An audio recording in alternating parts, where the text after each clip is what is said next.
साथियों, एक समय था जब मणिपुर को सरकारों ने अपने हाल पर छोड़ दिया। जो दिल्ली में थे वो सोचते थे कि कौन इतनी तकलीफ उठाए, कौन इतनी दूर जाए। जब अपनों से ऐसी बेरुखी रहेगी तो दुनिया पड़ेगी।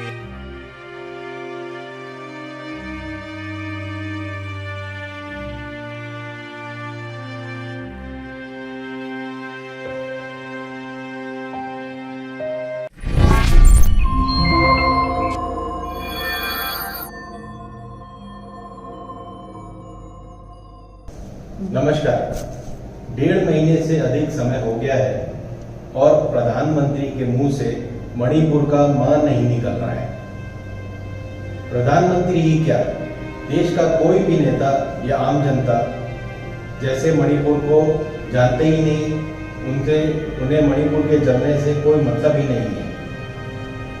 जबकि मणिपुर के लोग अपने आप को महाभारत के अर्जुन का वंशज मानते हैं। आखिर मणिपुर क्यों जल रहा है, इसे मैं बहुत ही सरल आसान तरीके से आपको इस जटिल समस्या को समझाने की कोशिश करूंगा। ध्यान से देखें। मणिपुर में पिछले कई दशकों से लगातार सिविल वॉर की स्थिति बनी हुई है। मणिपुर में मुख्यतः 3 कम्युनिटी हैं, कुकी, नागा और मैतेई, जिसमें से कुकी और नागा को एसटी स्टेटस मिला हुआ है हमारे संविधान के अंतर्गत। इंडियन कॉन्स्टिट्यूशन के अंतर्गत इन लोगों का मानना है कि वे मणिपुर के ओरिजिनल ट्राइब हैं। मैतेई जो है वो क्षत्रिय हिंदू होते हैं, राजपूत नहीं, क्षत्रिय होते हैं और अपने आप को यही लोग ही अर्जुन के पुत्र बब्रुवाहन का वंशज मानते हैं। इनकी जनसंख्या कुल जनसंख्या में से 50% से अधिक है, करीब 54% है। इसलिए मणिपुर की 60 मेंबर की विधानसभा में 40 सीटें मैतेई एवं अन्य जनरल लोग जीत कर आते हैं, विशेषकर मैतेई होते हैं। शेष 20 सीटें जो हैं वो कुकी और नागा के लिए रिजर्व है। इसलिए आपने देखा होगा कि मणिपुर का मुख्यमंत्री कोई ना कोई सिंह होता है, जैसे अभी बीरेन सिंह है और इससे पहले ओकराम आईबीबो सिंह थे। अब प्रॉब्लम यह है कि मणिपुर पूरा 90% मणिपुर जो है वो पहाड़ी इलाका है और सिर्फ 10% ही मैदानी क्षेत्र है, जिसे इम्फाल वैली कहते हैं। यहीं पर प्रदेश की राजधानी इम्फाल भी है। अब एसटी रिजर्वेशन का फायदा उठाकर कई ट्राइबल लोग सरकारी नौकरियों में घुस गए हैं और धीरे धीरे पैसे वाले हो गए हैं। इस पैसे से उन्होंने इम्फाल वैली में जमीन, दुकान, मकान खरीद लिए हैं, क्योंकि वो कैपिटल है और वहां व्यवस्था बेटर है इसलिए, और क्योंकि उन्होंने प्रॉपर्टी खरीद ली है वहां पर। अब एक बार जो जमीन इम्फाल वैली में आदिवासी खरीद लेता है, वह रिकॉर्ड में आदिवासी जमीन हो जाती है, तो उसे फिर से कोई मैतेई नहीं खरीद सकता। मैतेई इलाके में यानी जो नॉन ट्राइबल इलाका है वो वहां जमीन खरीद सकते हैं। तो 90% इलाके में मैतेई जमीन नहीं खरीद सकते और जो बचा हुआ 10% इलाका है जो इम्फाल वैली है, उसमें भी उनका रकबा कम होते चला जा रहा है। इस बात को लेकर डबल इंजन की सरकार जो चल रही है अभी मणिपुर में, इसने हाई कोर्ट में एक अर्जी दाखिल की कि उन्हें भी एसटी स्टेटस दे दिया जाए ताकि पूरा मणिपुर एसटी हो जाए और सब लोग सब जगह जमीनें खरीद सकें। मणिपुर हाई कोर्ट ने भी सजेशन दिया कि क्यों ना इस बात को मान लिया जाए और इन्हें एसटी स्टेटस दे दिया जाए। ध्यान रखिए, ये सिर्फ सजेशन था, निर्णय नहीं दिया है। लेकिन यहीं से दंगे शुरू हो गए, क्योंकि कुकी और नागा को लग रहा है कि उनके अधिकार क्षेत्र को कम किया जा रहा है।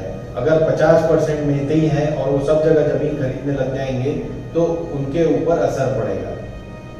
अब इसमें एक पेज और है।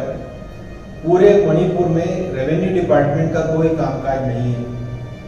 जैसे हमारे यहाँ पटवारी और तहसीलदार वगैरह होते हैं और तहसील में सूची स्वामित्व जो जमीन के रिकॉर्ड हैं उनके स्वामित्व का रिकॉर्ड होता है, वहाँ ऐसा कुछ भी नहीं है।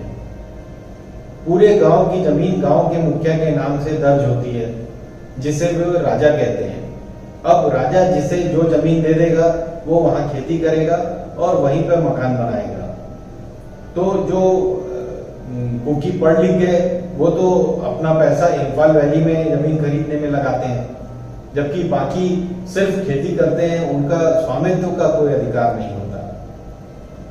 तो मैतेई वैली से उन्हें भगाना चाहते हैं और पहाड़ों में सब जमीन राजा की है, और अगर उस पर मैतेई को ट्राइबल स्टेटस मिल गया तो वे अपने गांव बनाने शुरू कर देंगे। तो कुकी कहां जाएंगे? दूसरा प्रमुख कारण है धर्म। सारे कुकी नागा ट्राइबल हैं और वो क्रिश्चियंस हैं, जबकि मैतेई हिंदू। अब वहां की हवा में भाजपा का तड़का लगा है, तो मणिपुर वासियों को वहां पर ही उत्तर प्रदेश में रहने का मजा आ रहा है। अब पेंच यह है कि नागा क्रिश्चियन ट्राइबल नागालैंड से कुकी को भगा रहे हैं, तो वहां क्रिश्चियन वर्सेस क्रिश्चियन हो रहा है। मणिपुर में हिंदू वर्सेस क्रिश्चियन हो रहा है, और बांग्लादेश बॉर्डर पर हिंदू वर्सेस मुस्लिम वर्सेस क्रिश्चियन हो रहा है। तो ये ज्योग्राफी आप समझिए। इस पूरी लड़ाई में मणिपुर पुलिस, भाजपा, कांग्रेस और राष्ट्रीय राइफल की भूमिकाएं बड़ी संदिग्ध हैं। कौन किससे लड़ रहा है और किस चीज में किसका फायदा है, कभी कभी ये समझना और समझाना बड़ा मुश्किल हो जाता है। अब जैसे कि कुकी मिलिटेंट ग्रुप जो है यूकेएलएफ ने बताया अभी हाल में कि उन्होंने भाजपा को 2 लोकसभा सीटें और कई विधानसभा सीटें जीतने में मदद की, क्योंकि भाजपा ने उन्हें आश्वासन दिया था कि उनका अपना होमलैंड दे दिया जाएगा। ये कहानी का तीसरा पेज है। कुकी जो कि म्यांमार में जोमी नाम से जाने जाते हैं, उनका मणिपुर, मिजोरम, नागालैंड, म्यांमार और बांग्लादेश के पहाड़ी इलाके पर उनका खासा कब्जा है। इस पूरे इलाके को मिलाकर कुकी अपना कुकी लैंड बनाना चाहते हैं। कुकी लैंड की डिमांड 1960 के आसपास शुरू हुई थी। तो नागालैंड नागा कंट्री बनाना चाहते हैं, नागालैंड वाले वो अपना अलग कंट्री बनाना चाहते हैं। कुकी कंट्री बनाना चाहते हैं। मिजोरम वाले मिजो कंट्री बनाना चाहते हैं।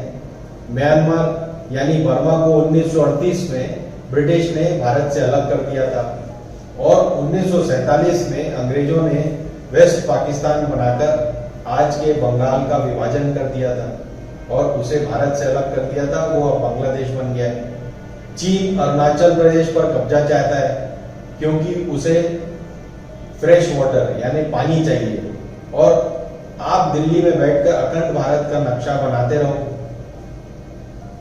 इसमें बर्मा से लेकर नेपाल, अफगानिस्तान सब जोड़कर खुश होते रहो, उसे पार्लियामेंट की बिल्डिंग में चिपका दो।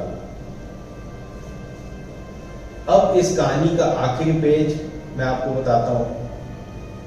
ये लड़ाई के लिए हथियार कहां से आ रहे हैं, इन्हें कौन फाइनेंस कर रहा है, और यह सब खेल है ड्रग माफिया का। पूरे कुकीलैंड के पहाड़ों पर अफीम की खेती हो रही है। हर गांव के राजा या मुखिया उसमें सहयोग कर रहे हैं। आम आदिवासी उनका गुलाम है या नशे का गुलाम है।